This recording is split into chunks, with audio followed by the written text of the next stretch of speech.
am DL Fisher, the author of Five Liars. Thank you for joining us on One Final Twist. Today's guest on One Final Twist is D.L. Fisher, best-selling author of psychological thrillers and domestic suspense. She is known for her crazy plot twists, razor-sharp pacing. For me personally, I love a good inner monologue character, so that's one of the things that I expect when I read unsettling ideas and danger and secrets that we don't really know. Um, she is a former award-winning sportscaster turned novelist who brings urgency, tension, and emotional depth to every story she tells. Her books explore secrets, marriage, motherhood, and the fine line between trust and betrayal. And readers absolutely devour your books. So I am thrilled to welcome D.L. Fisher to One Final Twist. Thank you so much for having me and for that lovely introduction. So I'm going to go first. My first question is coming from a sports casting journalism background, how does that shape the way that you write your books? I think I am always kind of looking at things as a script.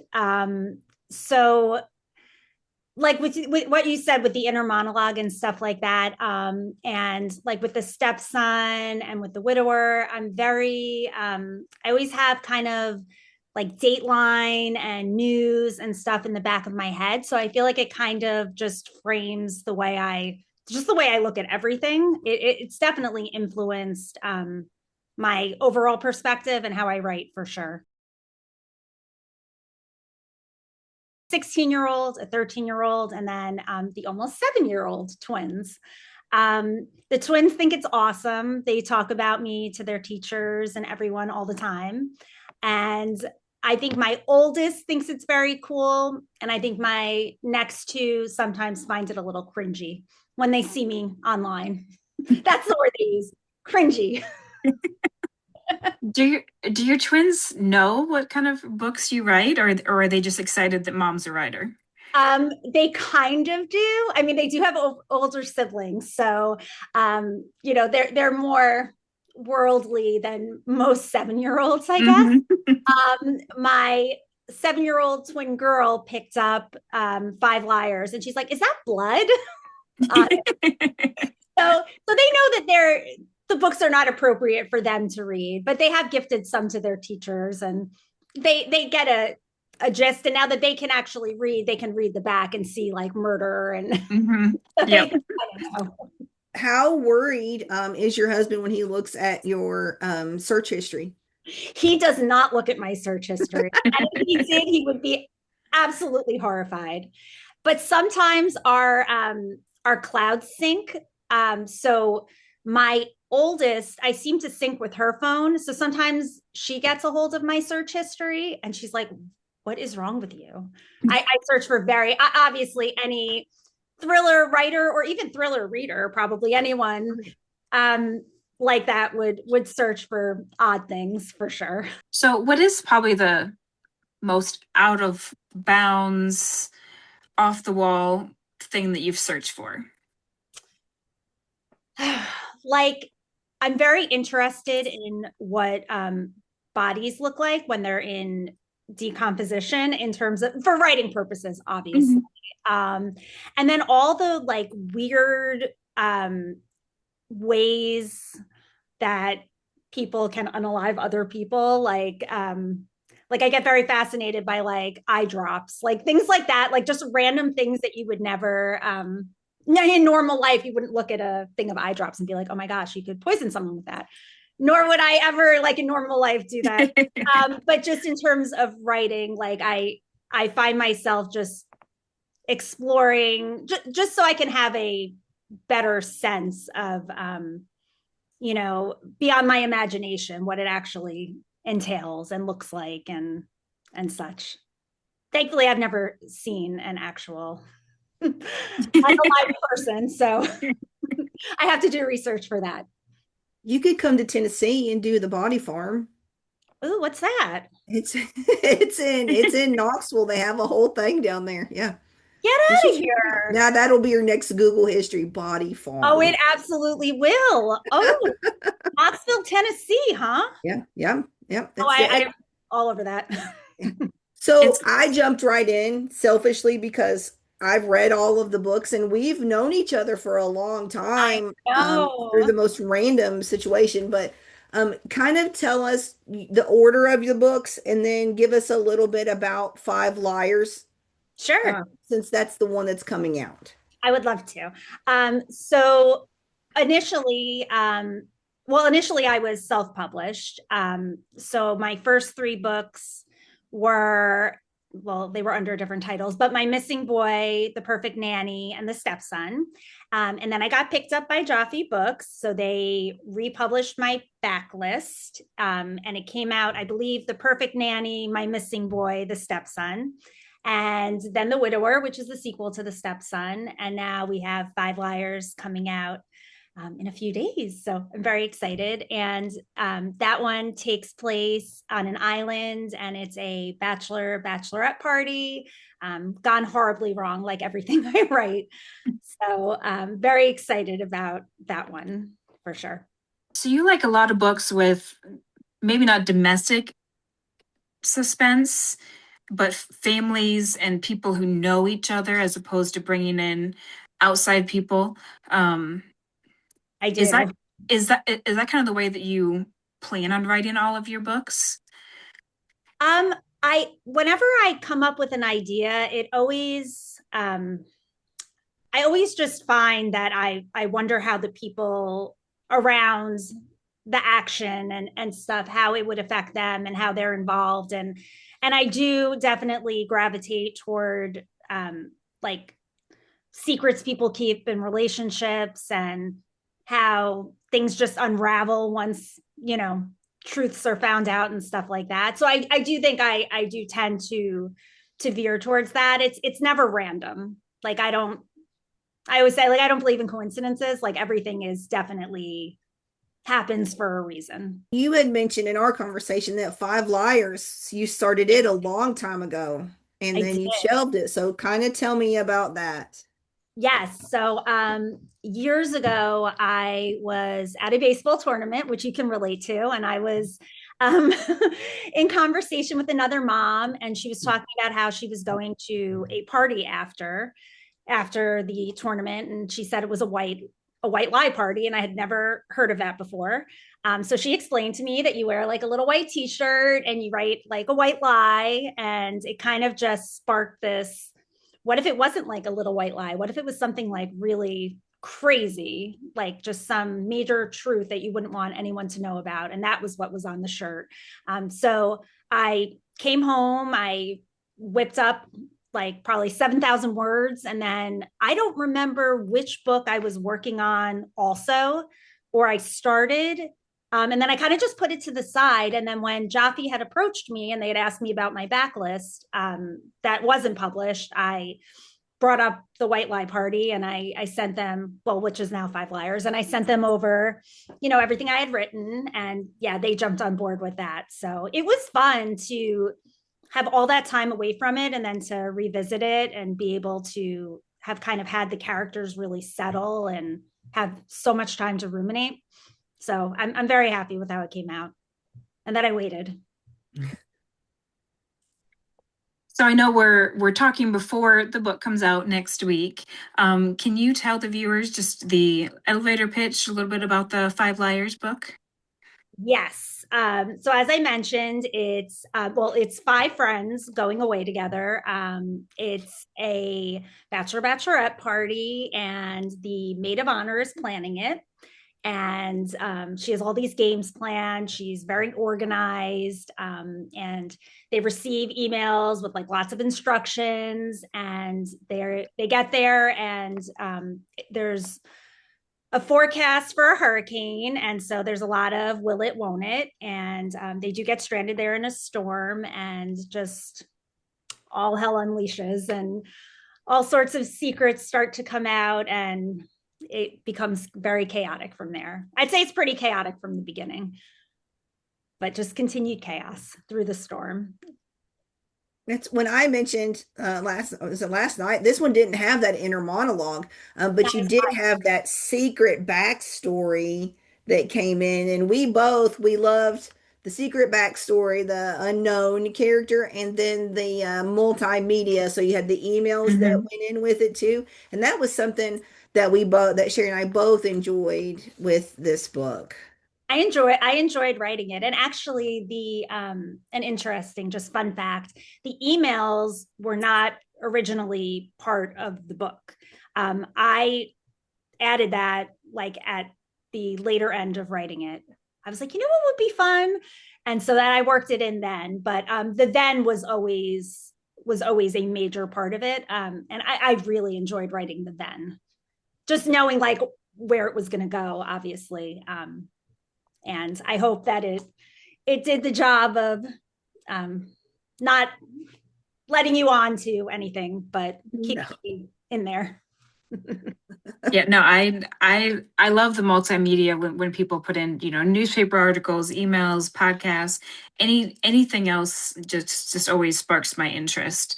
Do you think you'll write more books with multimedia aspects to them? Actually, I am working on one right now that has that in there as well. So I do enjoy that too. It adds a little extra something, and I do plan on continuing. I'm trying to think my next one, which is in editing now. I don't think that has any, but yeah, I'm pretty sure that one doesn't. But the one I'm working on currently does. Well, already I can't wait to read it just because the Oh, thank you multimedia so part of thank you it. so So much. I appreciate it. I really do. So tell us a little bit about your writing process. So I know one of the big questions that we see at our writing events is, are you a plotter or a pantser? Do you outline or do you just go for it? And then do you have more than one project going on at a time? I can, yes. I can have more than one project at a time.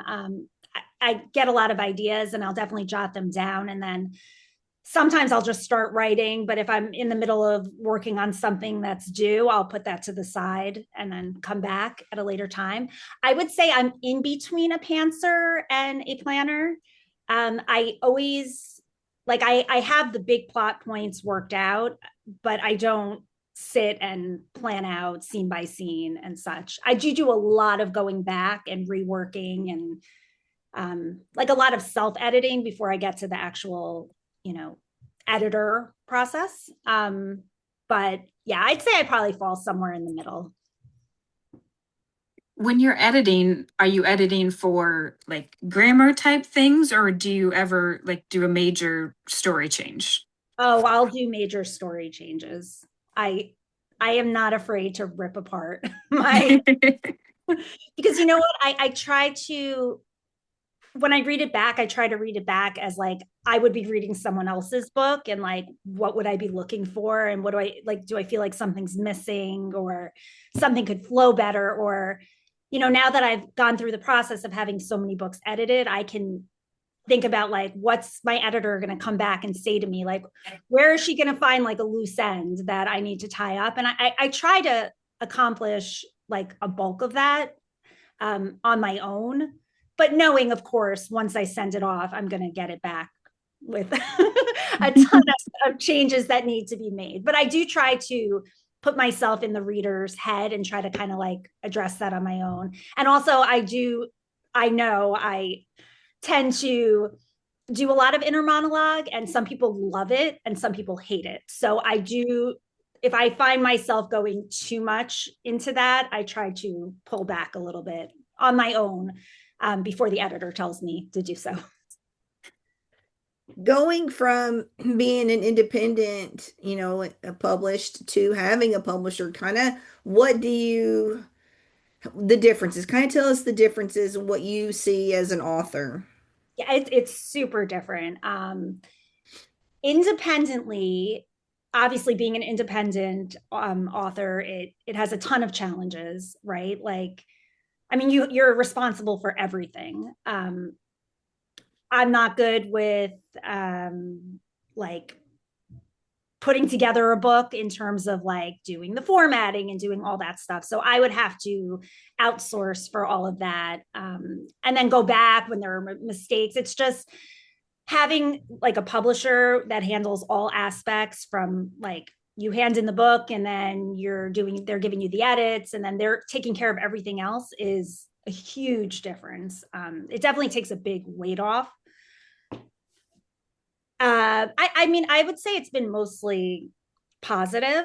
The only thing is obviously you relinquish a lot of control. So whereas, I could go online and see how a book's doing or something like that, or know how many pages were read in a day, like that's not information that I'm getting on the regular.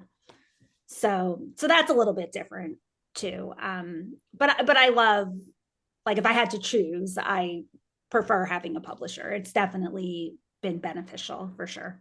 So in my experience, Jaffe is more of they publish a lot of UK authors, and maybe I'm incorrect in that. Obviously, you're in the US, and they have other US authors too. Have you found having a UK publisher helpful to get into like the European markets and outside the US? That's a really good question. I I'm not really sure, to be perfectly honest. I think in general, my exposure has grown in large part due to them and their advertising, but they do have readers like worldwide. So like I've seen a huge jump. Like if I go back and look at what I was selling and what was being read, prior to signing with them, like I've seen a huge jump in like Australia, for example. Like they're in the UK, but like I've gotten a lot of Australian readers. So I do think that they definitely have a global reach, which is really cool. It is fun though. Like I love talking to them, and I just some of the words and stuff. British words. I just love. I love their accents. I love I love having a British publisher. I think it's super fun, and I definitely have expanded in that market as well. I think in general, just with their marketing and stuff like that. And also just over time, I mean, Teresa knows because she's known me since like basically the very beginning of my journey. Just meeting people like her and then, meeting other bookstagrammers over time and book talkers and stuff. Like it's just in general helped. I'm going to call it my brand. I don't know really what to call it, but just my readership. It's helped my readership grow, which is awesome. Yeah. And Jaffe definitely has a worldwide experience. I've noticed in the back of quite a few of their books, they will put a glossary in there. So if it's written mainly in British, then people can see like a boot is the trunk of a car. Right. So I've always enjoyed that in their books when they do have it in there. But yeah, that's great that you've had a lot more reach. I know sometimes in different countries the cover is different. Is your cover different in any countries, or is it the same worldwide? I think it's the same worldwide because I know with my German imprints, they kept the cover exactly the same and just translated the title. So I'm as of right now, I'm pretty sure it's the same. And do they all come out on the same day? No. Sorry. No. Okay. Sorry. No, they don't. I don't know how they determine publication dates at all. But it's been nothing has come out. Actually, there was one book, I think The Widower in the US came out at the same day as The Perfect Nanny in Germany. Okay. Usually there's no crossover. It's just random. Okay. Yeah. Do you think you will head over there and do some like book signings in other countries? I would love to, but as I think I've told you before, I don't really love to fly. So I actually was looking up the Queen Mary. I'm like, can I take a boat to England next year? But maybe I'll get on a plane and I'll just suck it up and head over there. I would love to go there to England. I really would. I get sad when they have the events and I'm not there and I want to be there. So we'll see. We'll see what happens. Are there any of your characters that you've written and you thought, I'm going to need therapy after this one? So, that's a good question. I would say most of my characters, I make them all, they're all a little bit wacky, for sure. I think my favorite character, and I'll see if you agree. Marnie Black is my favorite character. She's probably the kookiest of the bunch. And I actually have a friend named Marnie Black who said, "Put me in your book and make me as crazy as you can." And I was like, "You got it." Be careful what you wish for. But she's been very supportive and very excited about the reception of her character. Does she get recognized for being in the book by probably more close friends than, you know? I mean, everyone in our area who's read my book is like, "Oh my God, Marnie Black." Yeah. So I would say yes. Most people know who she is, and she's a very lovely person. She's very, very nice. But she said she meant it. She was like, "Make me as crazy as you can." And, "Oh, I like your cat." Yeah, she wants to get in on the action over here. I closed the door to keep my dog Mia out. And her barking while we were. Yes, but I like quirky, and I think we all have a little bit of, and not crazy. Crazy is a bad word. We all have our own idiosyncrasies, and like I like to have fun with my characters. Like I like to challenge them and see what, like, how far they'll go, and I find that fun. And I like to read that too, like when I read other authors. So besides Marnie, are any of your characters based on real life? Well, my first book, My Missing Boy. So I'm very heavy in the travel baseball and softball scene. So loosely based, we shall say. Nothing, everything is just loosely based. And I will put names in, like people will be like, "Put my name in your book." And I'm like, "Okay." So that you'll definitely would come across a lot of people that I know, but the characters aren't based on them. If that's answers. Yeah. Yeah. Mm-hmm. Through your writing journey, how has it been to see readers' reactions, whether they're good or bad? Like, how does it? This is what we've been asked this. Would you ever write a book? No, I don't want somebody to hurt my feelings. I don't care if everybody, if I had 10,000 reviews and I had one bad one, that's the only one I would notice. So, how have readers' reactions, like, how do you handle that, good or bad? Yeah, no, that's a totally valid question. For the most part, I would say through this journey, thankfully my skin has gotten a lot thicker. There definitely are sometimes I'll read a review and I'm like, "Wow, that was mean." um, everyone is entitled to their opinion, and I think that it only helps you grow, right? Like if it's constructive criticism, that's the best kind of criticism you can get. I've definitely though read reviews where, like, there was one that was written in another language. I shouldn't read my reviews, but I do read my reviews. I read all my reviews on Goodreads, which I know is for the reader, not for the writer. So I'll see some bad stuff on there, but there was one that I translated from another language into English. I had to go to Google Translate, and it basically was like, this author is a psychopath, and this book is proof. And I was like, "Oh, okay." So there are things like that you're just like, wow. And but I would say overall, like the good, like the positive feedback I've gotten and the connections I've made, like I've made so many good friends through this. And I get these emails and people are just so sweet and kind and supportive, like you. I mean, that outweighs the negative. So I almost like I'll read a negative review and I kind of, maybe for a second I'll be like, "Ooh," and then I'll push it to the side, and then I'll focus on all the good reviews and be happy for the day. I think if someone called me a psychopath, I would probably take that as a compliment. I'm just gonna I say. I was thinking that too. I was like, "Okay," and my book is proof. I'm like, "All right, mission accomplished." There you go. Yeah, but there's definitely, I think there in general, I've seen it with like other writers and stuff, and I see reviews that they'll post, and I think anytime you're making an attack on like a person or something like that, not the psychopath, that I kind of was like, that made me laugh. but people sometimes write mean things, and as a human being, obviously it doesn't feel good. But you just have to take it from where it's coming from. And with social media too, like, people will say a lot of things that they would never say to your face. So it's just something, the bad, I guess, that comes with the good. And unfortunately, there's no way around that, right?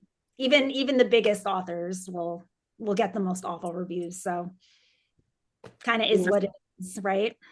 Yeah, because not everybody is going to love every book. And if someone hates it, the next person's going to love it. It's just, Exactly. that's why there's so many books out there for so many different tastes that, when I look at a bad review, I'll try and find out why they didn't like it, because if they didn't like it and for a reason that I didn't care about, then it won't affect me at all. So it just really depends. I'm the same way. Like, that wouldn't stop me from. I definitely do not base my reads off of whether someone says, gives it a 1 star or something like that. That doesn't really affect me. And I think it's great that people like different books, because we would be so boring if everyone, like loved the same thing. Like, life would be so dull. So Yeah. I don't mind people hating me. I mean, that you can't make a fan of everyone, but I hope that the entertainment I provide, and what I write, I hope that the good outweighs the bad, right? At the end of the day. So, do you have a secret favorite trope that you either read or that you would like to write about that's like hidden in your back pocket? That's a really good question. Well, I can't really tell you what's hidden in my back pocket, because that would be a spoiler for future books. But I do love nanny tropes. I like that. I'm thinking, what else do I love? I I love infidelity. Not, I don't love infidelity. I'm very not into that at all. But the trope of it, and revenge. I love revenge. Yes, revenge is my favorite in any way, shape, or form. Because I'm not like a vengeful person, so like it's kind of like a step outside of myself to think about, like, it's like all the things you think about that you would like never do, sort of, Right. if that makes sense. Yeah. I love a good female revenge, and I'm like, the darker the better. Did they skin him alive? Is he on a post right now being disemboweled? Yes, I'm in. Yes. Yes, I love it. Love it. So you've talked a little bit about your, Google history and searching for how things work. For Five Liars, was there anything specific you had to do for research? And if so, how did you go about doing it? I just did some research on Punta Cana, and otherwise, I mean, I did delve deeper into the White Lie Party, and like what goes into it and stuff like that, because I just heard about it in passing. Other than that, I didn't do too much. This was not one of my more research heavy books at all. The one that I'm working on right now is, but I can't say what it is. But hopefully you'll find out soon. Sorry. Yeah. Sherry and I are both like, when we get on a book or an author that we like, we're like, hello, I Yeah. need to talk. When can you give me another one? I tried. I do write pretty quickly, but that's another thing that's different with being independent versus having a publisher. So there's definitely a longer time from like conception to birth when you are working with a publisher. Like, they have their time frame, and I will say Jaffe is very, very good about getting my books out as quickly as possible. But there, it's a process, as opposed to being like, okay, I'm done, I'm gonna publish tomorrow. Like, it doesn't come out quite as quickly. But I do try to. I have deadlines, and I always endeavor to get things in before the deadlines, so we can move things along, so I can get it to you faster, Teresa. Okay. You don't have to wait. I'll try not to keep pouting over here. Oh, don't pout. Don't pout. I'll send you a little novella to tide you over or something. Okay. I'll work on that tonight. What are you reading? I am currently reading The Last One at the Wedding. Oh, I have that book. Oh, okay. You haven't read it yet. Yeah, no, I've read it. Oh, you have read it. Okay, Yeah. yes. So I read Hidden Pictures. I enjoyed that very much. I read it a little while back, but Yeah. yeah, I was like, let me give this a try. So I'm like about 8 chapters in. Yeah. He's good. Something that's going to happen, but nothing huge has happened yet. Yeah. He's a very good writer. I like him. I read recently Love Mom. I enjoyed very much. Did you read that? Nope. Love Mom? No, I didn't read that. Who is that? List. Oh, I cannot pronounce the name. I will Alterman, is it her? No, it's wait, hold on. Let me pull it up on my phone. I'm not going to be able to pronounce the name though. It's on my bookshelf somewhere. If I could find it real quick, I can show it, but I can't find it. Yeah, it was very It's somewhere. interesting. Ileana Zander, is that how you pronounce it? Oh, I know the book. Yeah, Mhm. I haven't read the other one, which came out recently. I forgot what it's called now, but yes, I did enjoy that book very much. I recently read The Last Party by A.R. Torrey. That was good. Mhm. Yeah, I Yes. enjoyed that one too. So I try to read as much as I can. Obviously with the kids and with writing, it's can be challenging, but what are you Do you guys get into like different genres? Do you ever like secretly like I'm gonna read some smut? Oh, what is funny? I was actually thinking that recently. I was like, so I really like Colleen Hoover, but I haven't read, like, I've only read her books. I did read It Ends With Us. So that's totally not thriller. It ends with us and it starts with us. I did enjoy those. I was reading it before I let my now 13-year-old read it. I didn't wind up letting her read it, but I enjoyed those. But then I read Too Late by her. Have you read that?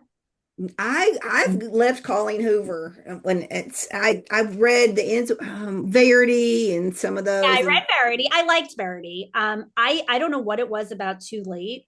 I loved it. So recently I was just like, you know what? I should maybe read something that's a little I don't really know any smutty authors, so you might have to give me some tips if you I don't know. I know the last book I read. What? I know. What was the one? Oh, Sweet Niblets. It's there's like three of them. There's one where she falls in love with the vampire. My roommate's a vampire. That was pretty good, but it's All not right. super pretty. Oh, It's okay. not it's not like that. It's more like PG-13. That's about me. PG-13. I So mean, I did mean, you read 50 Shades of Grey back in the day? I actually did, but don't tell anybody. I read I 50 narrowed Shades of those. Grey and I like binged the whole thing So did and I, like come days. out for like yeah, it's really good. And then I was actually pregnant with I think when I read it, I was pregnant with my third, and I told my mother in law about it. And we crossed paths. I was going into a yoga class, and she was coming out of like a Zumba class or something. And I gave her the book, and everyone was just staring at us because I thought it was like really big. They're like, "Why is your It's daughter okay to pregnant do that. I mother-in-law think it's giving you okay. this?" Oh, I know what it was. The Butcher and the Blackbird. Okay. That's kind of like a thriller with a little dirty. Okay, I'm gonna check that out. The Butcher and the I Black. think there's three of those. I feel like there's three. I've only got the first one, but Okay. mhm, it's All pretty right. good. I'll It's a get little back. spicy. I would say it's more like maybe like a two pepper spicy. I To try and stay in the green pepper lane, but every once in a while you got to jump. You got to go. So if it turns red, then it's like spicy. Yeah. Yeah. I'm wondering how spicy it gets. No, I mean, I not think people nowhere near both. 50 Shades. Nowhere near. Is that like the spiciest? Because That's I the feel like that I can spiciest handle ever. anything. I think that's the spiciest I've read. So some of these genre, that's one thing that I have learned being in this bookstream community. Like I didn't realize there was the genres are like basically unlimited. If you can come up with it, it can happen. Like Oh yeah. monsters and monsters and like there it's unlimited. It really is. There's a niche for everything. Yeah, yeah. Hmm. And it's amazing because you see the reviews, right? Like you see Bookstagrammers posts for definitely like topics that have never crossed my mind. Oh, that's interesting. I didn't know there was an audience for that, but there really truly is an audience for everything. Yep, Hmm. absolutely. It's Yeah. good. One thing I found in your bio is that you like listening to true crime podcasts. Love, love, love, love, love, love. Give us some recommendations of what to listen to, because I'm always looking for new podcasts. Yes, absolutely. So I started off with Crime Junkie, which is, I believe it might be the number one true crime podcast. I've listened to all of their episodes. I segued from that into The Deck, which is, I find it very, have you guys listened to The Deck? Mm-mm. It's a very interesting concept. So I hope I don't keep you for too long. So they basically, I don't remember where it started, but a jail created a deck of playing cards with missing people, like on each card, a missing person on each card, thinking that it might get prisoners talking and that would be like a good way to help solve cold cases. So then it became like a thing. It spread to like prisons all over and stuff like that. So that show, which is kind of an offshoot of Crime Junkie, like they cover a different case every week of someone, and some of them are like very very old cold cases, and like a tip will come in like 30 years later and they'll be like making moves with it. It's really interesting. I find it very very very interesting. I've listened to Park Predators, but I'm not like a state park girl, so that's it's very good. It's well done. But I'm not as knowledgeable about state parks, so I'm trying to think what else. Like Dateline's like my favorite. 48 hours. Like I'll Hmm. just explore. Yeah. Are there any in particular that you guys like that maybe I don't know about? I I don't listen like, to podcasts anymore. yeah, not so much in the true crime, but Danielle Girard has where she interviews authors about their books, and it's thriller, so it's not true crime, but I love her interviews, and several other people do interviews as well. That because I was like hearing I'm into the true crime, but not as much. It's one of the things I'm like dipping my toes into Slowly. and and getting more into it. I just read a book about I'm not going to be able to pronounce it right, but it's where parents make their children more ill or appear more ill. It's like Yes. mention syndrome or Munchausen's or something. yes, Yes. yes, yep. Yes, I've touched upon that before. Yep, yeah. I just read a book about that, and yeah, it's just so crazy what people will actually do in real life, and then what people can make up to put in a book. Right. it's, it's It is. very interesting. Yeah. Well, there's another one. It's called Serial Killers. It's on, these are all on, I usually go to my podcast app. I do have Mhm. Spotify also, but that one I found very interesting because it really like delves into the like childhoods and stuff and kind of like the triggering events for Mhm. people that just do like unimaginable things. Like, so that one is very interesting. And there's one on cults. It's Oh, called Cult, which is extremely okay. interesting too. Yeah. So there's no shortage. I mean, if you go in and type true crime into your search bar, you'll find a lot of Get tons of them. Yeah. Yeah. The whole nature versus nurture. And then, yeah, uh, just say cult and I'm there. I love reading yeah, books the about them cult and stuff is very, very interesting and like, hmm kind of crazy, like the gaslighting and just the way the like one person who's like nobody can just manipulate like So many people. Yes. It blows my mind. It Yep. makes me wonder if we all need therapy now. Probably. Nobody's perfect. So, what is next? Why don't you tell us kind of what's next for you? I know you said you can't really tell us, which I'm still going to pout a little bit, but so when is the next one coming from Joffe?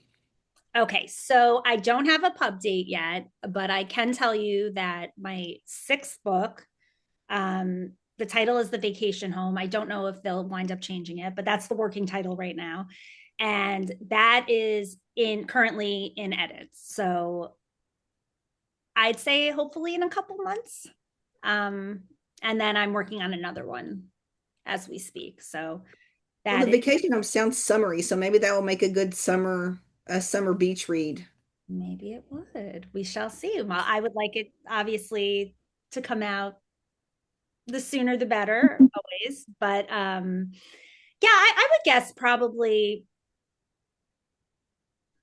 let me throw out an August guess, but that is a guess. They haven't given me an idea yet of when it'll be out.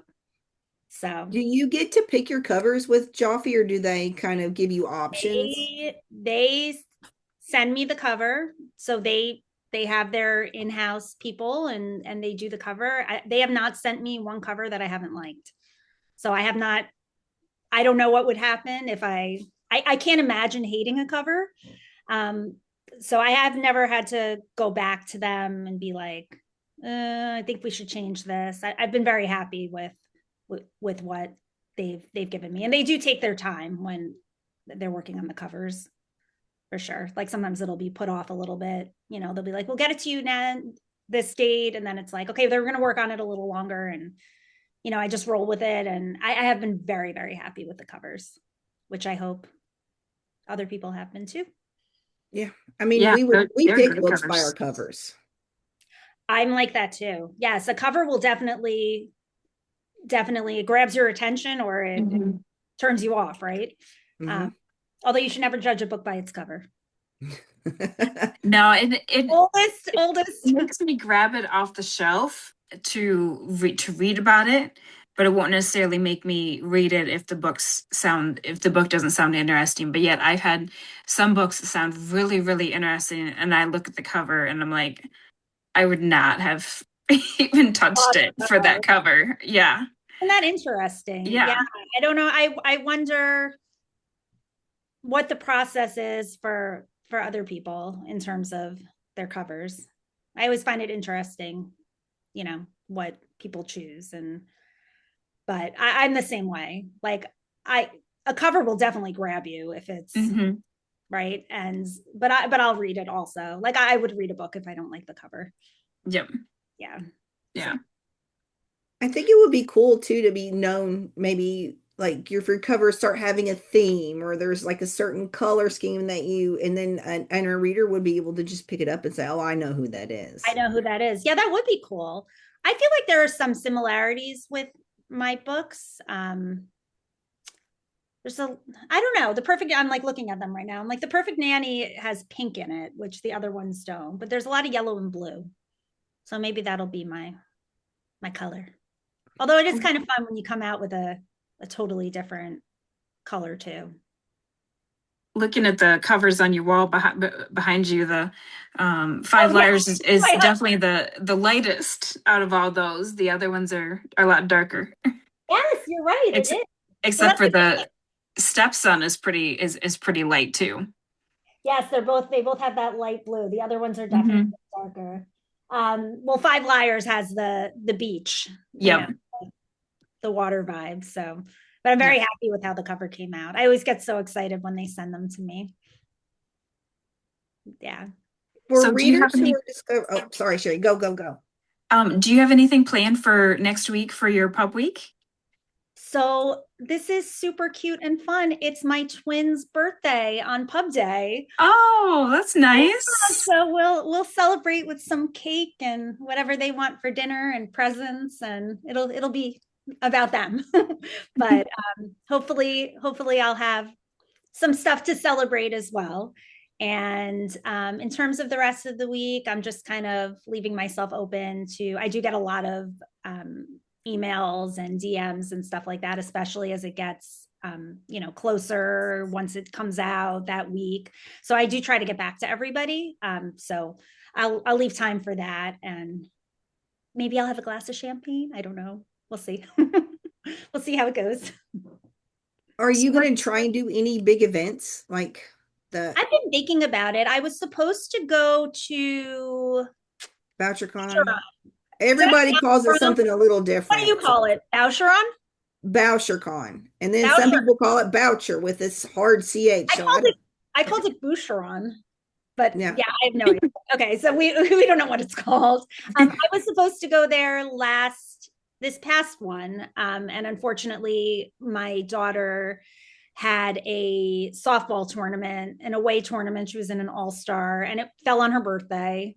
And it was the weekend right before, and so I was unable to make it there. So I would love to do something like that this coming year, and to try to etch out some time to do some events. I mean, I do like book clubs and stuff like that here, and I'll do virtual and stuff like that, but I haven't done any like huge events yet. I imagine it's very exciting because you've gone to a bunch, right? Yeah, we've both been to several. This year it's in Calgary though, so you're not flying that far. Calgary. I'm like, how long is the drive? I'm already like doing math. I would say it would take Many you a hours. good, I'll just throw out 30 hours, I'd say, for Well, you it to would take drive me that. like 8 days to take the Queen Mary to England. So, I mean, what's 30 hours, right? Yeah. I don't know. We'll see. You'll have to keep me abreast of any other ones you're going to be going to, and I'll try to get on board for one at least this year.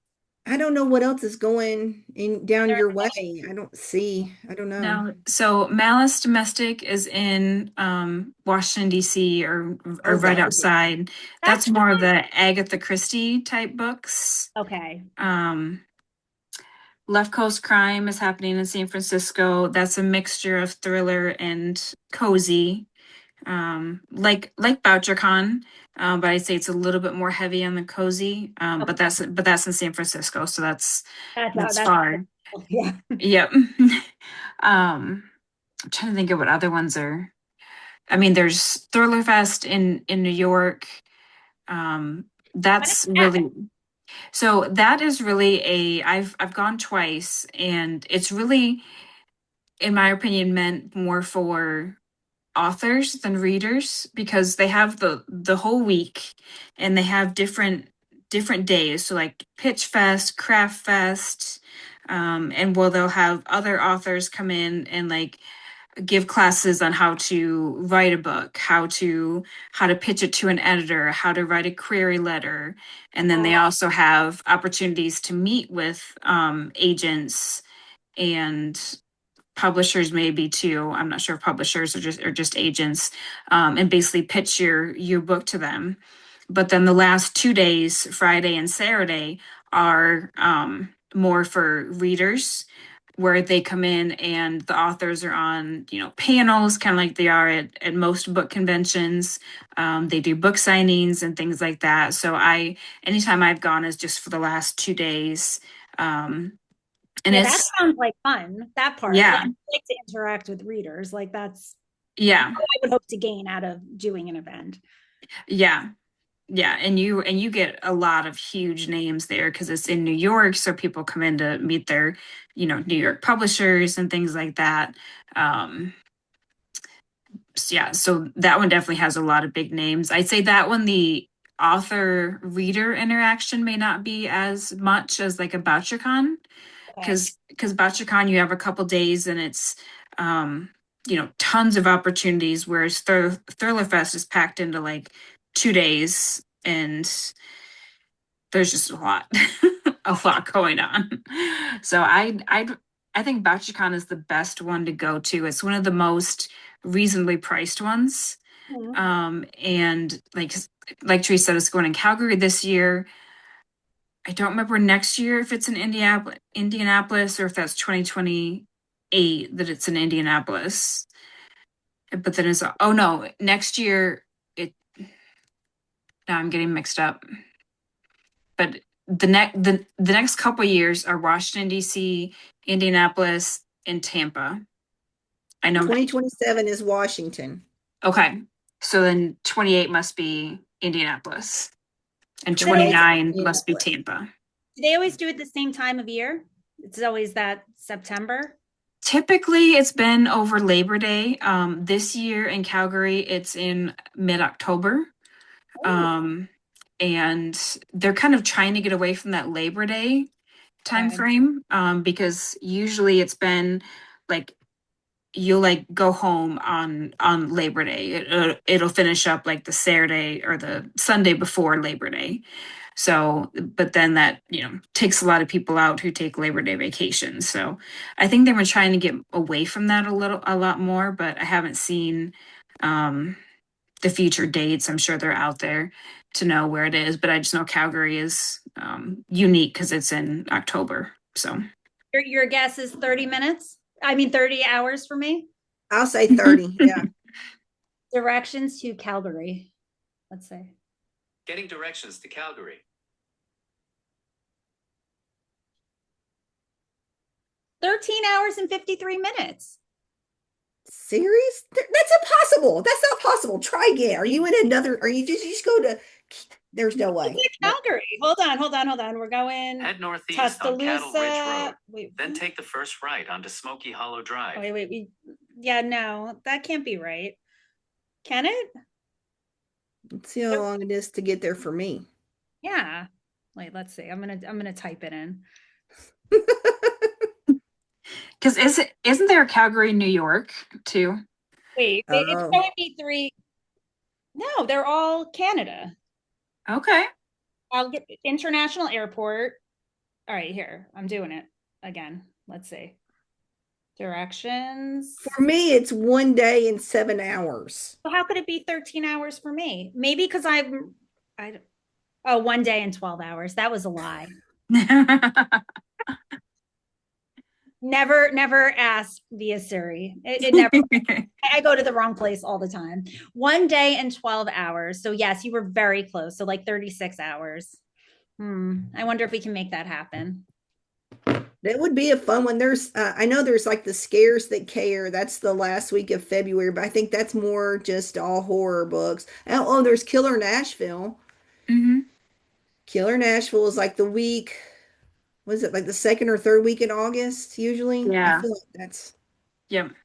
I'll have to look into that one. I may be in New York that weekend, but yeah, I'll definitely, I would like to. Long story short, yes, I would like to make it to some events this year. I have to do some research, and with all the kids and the sports, and it's sometimes hard to line up our schedules for it to work, but I'm going to try. so for readers who are discovering you for the first time. So I kind of need to know how they can get a hold of you, and if you is there like a local bookstore someplace kind of close to you where they can get signed books like over the internet. I think the best, so I just set up my website finally, which was a long time coming. So it's dlfisher.com, which is super easy. So in terms of getting signed books, that would come directly from me. Okay. Since Jaffe is so far away, they're not sending out signed books from me. But so my website, or really anyone who reaches out to me on social media, I always try to respond. So on Instagram, DL Fisher Thrillers. And I have a weird name on TikTok. It cut off I'm looking, although you would know too. It's DL Fisher Thrillay. So there's no R at the end for some reason. I don't know what happened. It shows up as DL Fisher Thrillers on the top, but then as my actual name, it shows up as that. But yeah, if anyone wants to reach out to me, I always love to talk, and always happy to answer questions. I've definitely had some questions regarding, especially with The Perfect Nanny, the end of the book. So I always tell people to DM me, and I'll help clarify anything that needs clarification. So, but I love hearing from people and talking to people. It's my favorite. It's my favorite part of the day. Yeah, we love talking to authors too. We do. I can tell. I'm kidding. And I may be contacting you soon because I'm reading The Perfect Nanny now. I'm about 40% through it. So, Yes, you and feel then in the next day or two, I'm going to finish it and we'll see. yes, Don't even listen to her. She'll have it finished in 20 minutes. 20 minutes, it's over. I'm the slow reader in this party. I'm a pretty quick reader usually. If I like something, I devour it. Yeah. What was the I last read book that you read nonstop?